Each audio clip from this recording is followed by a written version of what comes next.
Programme کو آگے لے کے چلتے ہیں جی، اور بات کریں گے احسان عباس صاحب کی، اور اٹک سے تعلق ہے، ابتدائی تعلیم راولپنڈی سے حاصل کی، ایم اے اردو ادب سرگودا یونیورسٹی سے کیا، قریب 8 برس سے شاعری کر رہے ہیں اور ان دنوں روزگار کے سلسلے میں کراچی میں مقیم ہیں، نغمہ نگار بھی ہیں، اور بہت بڑی بات ہے کہ جی پاک فضائیہ کے لیے نغمے لکھے جن کی تعداد 4 ہے، راحت فتح علی اور عاطف اسلم بھی گا چکے ہیں، یقیناً اب کچھ اور مزید آپ لوگوں کو اس میں ایک دلچسپی محسوس ہوئی ہوگی۔ کتاب کا نام سب خیال ہے، پبلشر کا نام نایاب پبلیکیشنز، کتاب کی صنف شعری مجموعہ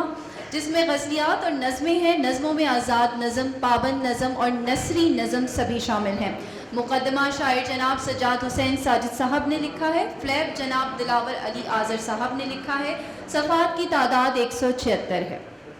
اظہار خیال کے لیے میں معروف شاعر ڈاکٹر سلمان سروت کا پہلا شعری مجموعوں میں استعاروں میں جی رہا ہوں 2020 میں شائع ہوا۔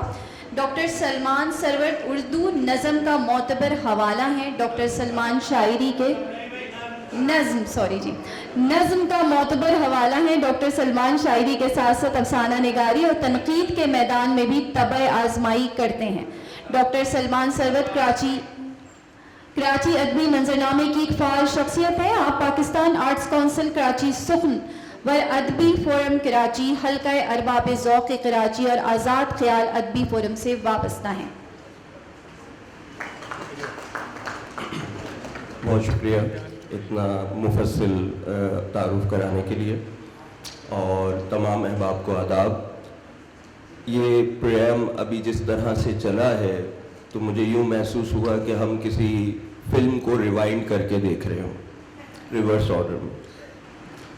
میں نے اجلت میں جو گوایا تھا اب اسے ڈھونڈتا ہوں فرصت سے،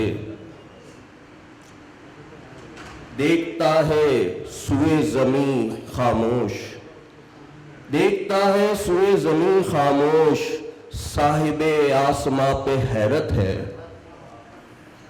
اب یہ جو وہ شعراء جو ماڈرن تھاٹ یا پوسٹ ماڈرن تھاٹ کے حامل ہوتے ہیں، ایک چیز بہت فطری ہے ان میں کہ وہ اپنے عصر سے جڑ جاتے ہیں، عصری شعور ان کے یہاں پایا جاتا ہے، وہ اپنے عصری مسائل پہ بات بھی کرتے ہیں، اور لیکن یہی چیز ہمیں احسان کے شاعری میں بھی نظر آتی ہے، لیکن یہ محض سطحی نوعیت کے مسائل پر یا سطحی نوعیت کے مسائل نمایاں نہیں کرتے، اس میں بھی ہمیں ایک گہرائی اور کچھ زاویے نظر آتے ہیں۔ جیسا کہ وہ کہتے ہیں، زہر اب آب و ہوا کا نہیں پینا ہے، زہر اب آب و ہوا کا نہیں پینا ہے، ہم کو زندان میں ڈالو کہ ہمیں جینا ہے۔ مجھ کو مصروف بھی نہیں رہنا اور نالا بھی ہوں فراغت سے، یا رب کچھ اختیار کی دولت نصیب کر، یا رب کچھ اختیار کی دولت نصیب کر، مجھ کو میرے مزاج کی محنت نصیب کر۔ کسی کو وقت ملے گا تو یاد کر لے گا، کسی کو وقت ملے گا تو یاد کر لے گا کہ ساکنان سہولت سرا سے کیا لینا۔ تو یہ چند باتیں میرے ذہن میں آئیں جب میں نے اس کتاب کا مطالعہ کیا، اور یہ باتیں احسان کی کیا جو ایک شعری شعور ہے اس سے ریلیٹ کرتی ہیں۔ تھوڑی باتیں احسان کے اظہار کے حوالے سے بھی ہو جائیں کہ فنی اعتبار سے اس میں کیا چیزیں نمایاں ہیں۔ ایک چیز جو میں نے محسوس کی کہ احسان نے بہت خوبصورتی سے